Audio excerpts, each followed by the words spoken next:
Hoje a gente vai aprender como funciona a estrutura de dados lista em Python. Se o usuário precisa digitar uma sequência de números e depois mostrar esta sequência em ordem inversa, como a gente poderia fazer isso? Bem, para uma sequência de 4 números, a gente poderia, por exemplo, usar 4 variáveis e então desenvolver o código. Então, por exemplo, bastaria usar 4 variáveis e exibir em ordem inversa. E para uma sequência de 100 números, como a gente poderia fazer isso? Como armazenar vários valores em uma única estrutura de armazenamento? A gente vai perceber que uma das estruturas de dados que responde a essas perguntas é a estrutura de dados listas. Então, por isso que ela é tão importante. Mas então, o que são as listas em Python? As listas em Python são estruturas que armazenam vários elementos sob o nome de uma mesma variável. Podemos dizer então que as listas se trata basicamente de uma sequência em Python, uma sequência que armazena um conjunto de elementos. Para aqueles que conhecem outras linguagens de programação, pode traçar um paralelo entre os vetores nessas linguagens e as listas em Python, pois elas possuem eh, diversas características em comum. Mas então, o que são vetores? Vetores são nada mais, nada menos do que arranjos de vários elementos do mesmo tipo primitivo. Aí nesse ponto aqui, as listas elas têm mais flexibilidade, elas são mais flexíveis do que as matrizes ou vetores em outras linguagens de programação. E isso basicamente por dois motivos principais. O primeiro deles é o fato de que as listas não têm tamanho fixo. Isso significa o quê? Significa que não precisamos especificar quão grande uma lista será, porque ela vai sendo criada de forma dinâmica, ao tempo que você vai inserindo os elementos. E o segundo ponto é o fato de que as listas não têm restrição de tipo fixo. Ou seja, enquanto os vetores a gente tem que definir um tipo, ou seja, um vetor com elementos apenas inteiros, ou um vetor com apenas números fracionários. No caso das listas, a gente não precisa definir isso, pois ela pode conter elementos de diversos tipos. Mas então, como é que a gente cria uma lista em Python? Então vamos observar a forma geral. A forma geral é da seguinte maneira: a gente atribui um nome para essa lista. Nesse caso aqui, eu atribuí o nome dessa lista como nome variável. Então eu faço igual e ponho os colchetes. Os colchetes é que vai definir, no caso do Python, que a gente está criando uma estrutura de dados do tipo lista. Eu também posso criar uma lista e já inicializar ela com alguns elementos, que é esse nosso segundo caso aqui.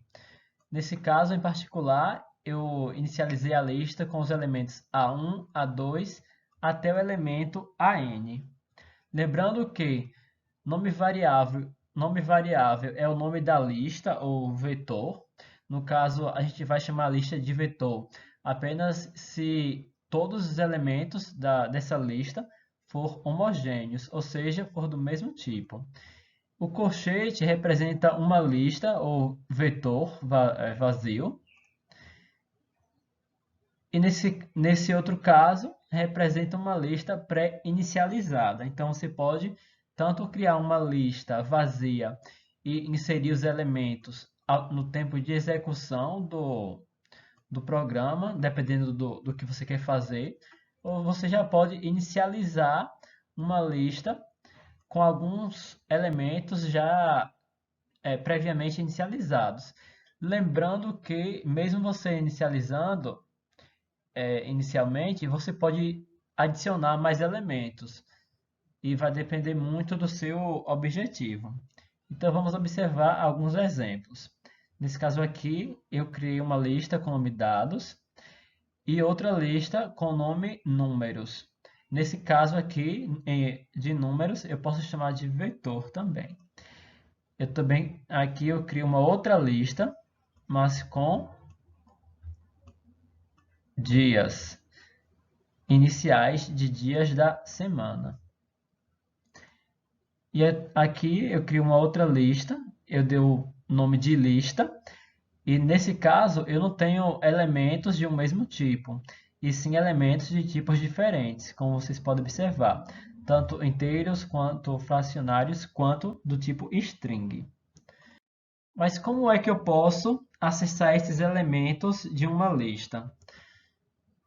Bem, para ter acesso a cada elemento da lista, é necessário especificar o nome da lista, é importante que vocês memorizem isso, seguido do índice da posição desejada. No caso deste último, ele deve estar entre colchetes. Então, vamos observar alguns exemplos. Vamos supor que eu quero armazenando o valor 15 na quarta posição da lista números. Como é que eu poderia fazer isso? Basta fazer números e entre colchetes a posição que eu quero e o valor que eu quero substituir. Aqui uma ressalva importante. Em Python, a indexação começa por zero. Então, o índice 0 indica a posição 1, o índice 1 a posição 2, o índice 2 a posição 3 e o índice 3 a posição 4. Então, é importante que vocês tenham isso em mente. Bem, se eu printar essa lista números, eu teria esse resultado. Perceba que o valor 15 foi inserido na quarta posição. Então, agora como é que eu poderia ler um número inteiro do teclado e armazenar na primeira posição da lista números? Bastaria indicar, né, a referência para a posição na lista, ou seja, o nome da lista e a posição. Lembrando que a posição tem que estar entre colchetes.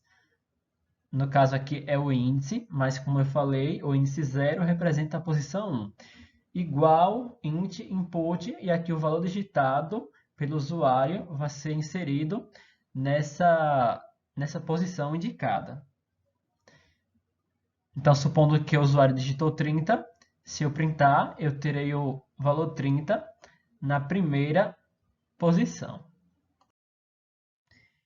E se por acaso a gente tentar acessar uma posição que não existe, será que é possível fazer isso nessa estrutura de dados? Vamos ver o que acontece se a gente fazer isso. Bem, relembrando, a lista ou vetor de números é a seguinte. Essa lista contendo basicamente 6 elementos.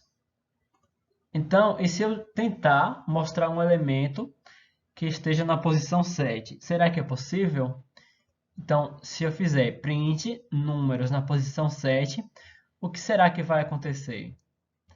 Como vocês devem imaginar, será lançada uma mensagem de erro, indicando que é o list index out of range, ou seja, a posição que você indicou está fora do range, ou seja, da quantidade de posições possíveis da lista.